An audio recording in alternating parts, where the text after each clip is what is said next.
it. Make sure you tin it. Okay, helps prevent corrosion.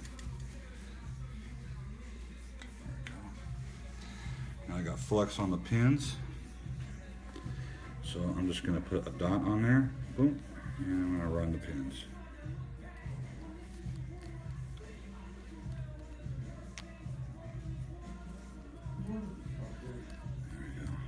See, now that side is bridged, so those, it's not a problem.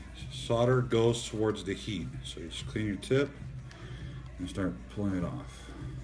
Boom. What the? Boom, there's that one. So solder will always go towards the heat, so if you got a little too much, don't worry about it. And I'll take the wick and clean up those two dots right there,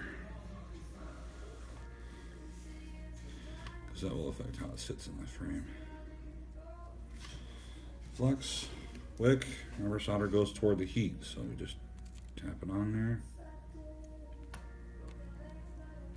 Boom. Boom. There we go. That looks real pretty. That looks really good.